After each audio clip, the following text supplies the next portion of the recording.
Welcome back to Nick Lenz's Comic Corner, Classic, and Non-Classics. This is episode number 1438 and Doubleshot number 1332. I got two Iron Man trades, and they're the last ones to discuss for Kieron Gillen's run for Iron Man. First up it is Iron Metropolitan. Yep, this is volume 4 of the series. Of course, done by Kieron Gillen, but artwork by two actually really good artists here. You have Joe Bennett, who pretty much does the entire 1822 from Iron Man Volume 5. And you also have the 20-point INH in Humanity. That's by Austin Bagalia. I've already discussed the Iron Man 21 shot, so I'm not going to discuss it here. This story arc is simply put this. This is right after the events of the controversial The Secret Origin of Tony Stark, where he found out he had a brother and the fact that he was adopted. Which, when I remember when this published, when this was released, this was back in, I think it was like 2013, I think it was. A lot of people hated this. Excuse me. Yes, a lot of people hated the idea of Tony Stark being adopted.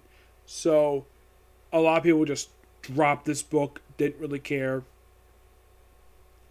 And the book didn't last much longer afterwards. Oh no, it only lasted for 11 more issues before ending, and then briefly replaced by miniseries, and then you have Tom Taylor take over. This one is simply put basically it deals with something basically from the Matt Fraction's run. So I guess Kieron Gillen basically tried to continue something that Matt Fraction up, basically Mandarin City, which was renamed to be Troy. And basically, Pepper, we have this sort of interesting bit here. We have Pepper meeting Pepper.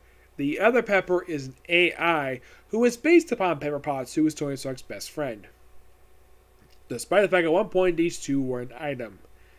Briefly in the comics. I do mean briefly. So, Pepper is renamed to Helen, as in Helen of Troy. And Arnold Stark does play a small role in this story. Not a really big one per se. Not really, no. And a lot of the stuff related to this story arc would lead into the following one. Basically, the big thing with this one is that we actually have people getting their hands on the rings of the Mandarin. Yep, the rings of the Mandarin. Why the heck rings of the Mandarin? Well, it sets up the very next story arc. Well, we had this one woman named Abigail Burns who did get possession of the ring and call herself Mandarin 7. You have these various other characters who basically appear as the Mandarin rings. And the whole thing is that basically Tony Stark's in control of control of Troy. And, there is no, it says, no protection rackets, I will protect you, don't worry about that. So basically, Tony spends a lot of time in this city. And we also introduced this character named Mark, who was introduced in the very last story arc. He is Pepper Potts' fiance. Yep. The Tony doesn't reveal this until the very next story arc, though that basically deals with stuff related to this. He also has Recorder 451. He's brain dead. The robot's brain dead. And he is pretty much used as technology is used for the city itself. And what happens in here does lead into the very next story arc, because at the end of issue 22, we have that apparently two of the Mandarins are in possession of Malekith the Accursed. Yes. As in the classic Thor villain. This was pretty much after his return back in the story arc for Thor, where he came back when he was basically out of the hole he was in the League of Realms story arc. Yeah, this was actually his next appearance. I give this book roughly I'm going to give it a 9 out. It was a pretty good story arc per se. Love the artwork here is so freaking good. And if you just basically compare that stupid ending that happened to Secret Tony Stark, you basically might enjoy this. And it's only about 5 issues, this one. This one is pretty much the end of last trade to talk about here. This is Iron Man Volume 5, Rings the Mandarin. Yep, pretty much what we'll set up in there continues in here. With basically, you have a story arc. We have Iron Man versus Malekith the Accursed. And anyway, can point this out though. Why the heck is Iron Man fighting a Thor villain? No, seriously. Why is he fighting a Thor villain?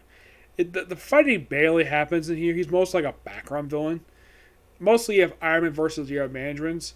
And then, of course, there goes like Control. So, basically, like, Tony Stark's had enough. So, he decides to tell... of course, we have War Machine pop up here. Arnold gets his own suit. This big, humongous, bulky suit. And then he tells Rhodey, contact Sword, I'd like to talk to the Rigelians. So, they contact them. And they pick up 451.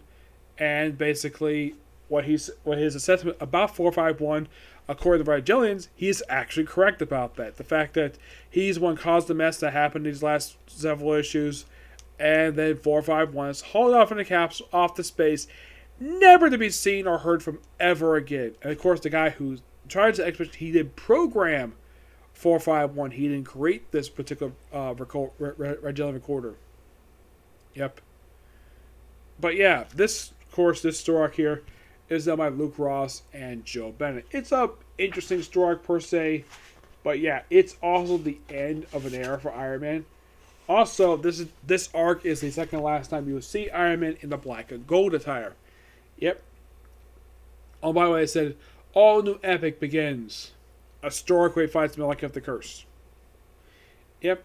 But yeah, that's pretty much it for Kieron Gillian's run. I do have the Sigurd Tony Stark traits. So yeah, this is basically most of this run. Yeah. It takes approximately 6 trades this one. You have these 4 right here. Sigurd Tony Stark Book 1. Book 2. Iron Metropolitan. Rings Mandarin. And finally, Original Sin. Thor versus Iron Man. Yep. Now, this run basically got a lot of mixed reception. Like the opening story, a lot of people that got positive reception. In the case of Sigurd Tony Stark, it was good up until the very end. Excuse me. And even after that story arc wrapped up, oh yeah, by the way, the whole thing with Mark, yeah, he was actually the leader of the Mandarins. Yep, the evil leader of the Mandarins. And apparently, we also have where Pepper gets sort of shot through the chest. No, apparently she's perfectly fine by the next page. Probably gets Tony repaired or probably put something in there or something to heal up her wound. Yeah. Also, with basically this particular story arc, we have it where, like, pretty much, like, in the case of the Mandarin City itself, Troy, I don't think it's ever seen again after this. No. Because it didn't pop up in Tom Taylor's run. It did briefly pop up in the, Original Sin Iron Man vs. Hulk.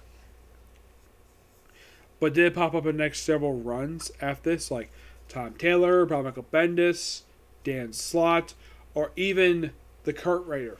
No.